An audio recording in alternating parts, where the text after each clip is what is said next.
Hello, beautiful souls. It is time. It is so time for us to begin to surrender.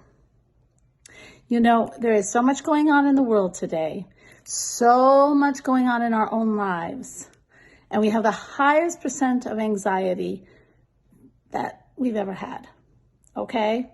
And we've been through a lot. But here's the thing. Surrendering doesn't mean we stop doing. Although there are many in the beginning who kind of hibernate or go up on that hill and sit and just give up everything and just say, that's it. I'm just allowing everything to unfold. But here's the thing. You still have to walk the journey. And I have a great story for you. It was during my divorce, that divorce. It was a long and epic, terrible divorce that lasted a very, very long time. And I had been fighting for my kids and for them to be able to get child support and how that was going to happen. And also I wanted that to go a certain length into their college. That's what the problem was. Okay. But I also know there was money set aside for that. And I didn't want it being used for anything else, whatever. So it was a long, long divorce. And we already had been to the Supreme Court of our state. I live in the state of Indiana, so it's the Indiana Supreme Court. And with that, when we had just put in the second time going to the Supreme Court of Indiana. And this was the big decision.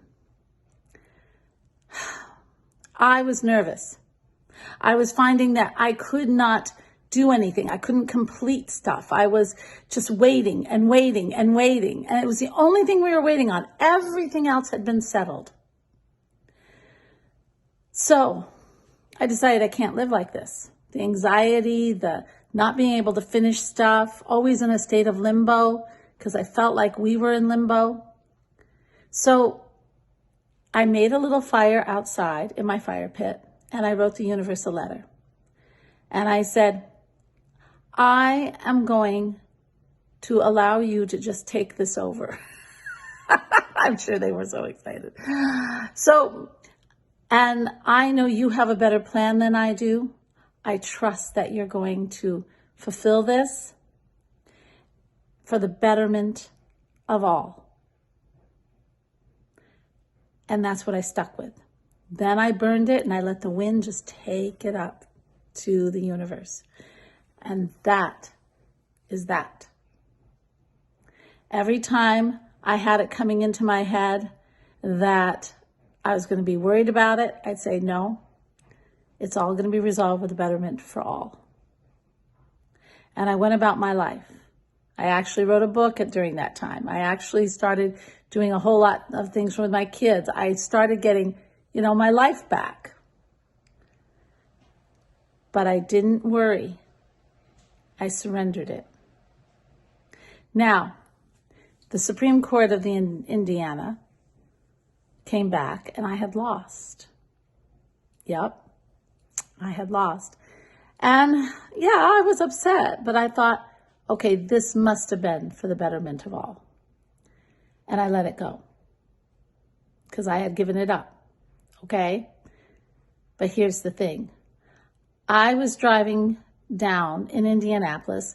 My kids had a field day down there and I was trying to find where they were. And of course I was lost. I'm always getting lost. Thank God for GPS, right? And I got a call from the patriarch of that family and my ex's family. And he called and he said, Alena. And I said, hello. Yeah. And he said, I know what you were fighting for. We all know what you were fighting for. And I want to let you know that it's all going to work out well. We will have everything for the kids ready and they will be supported through college.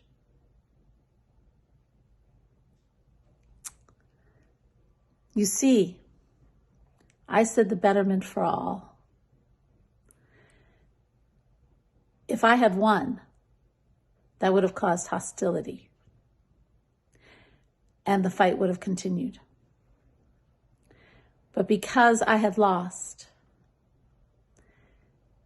I accepted it, and the ex's family felt like they had won, and it allowed them to open their hearts to what was important. I can't stress enough, sometimes when we surrender and we walk that journey still, so we walk the journey and do what we need to do, but we don't worry about the result. Or we do the protest, but we're not going to go crazy with the result. We're just going to state what we need to state. We're not going to get caught up in all the drama. We set that intention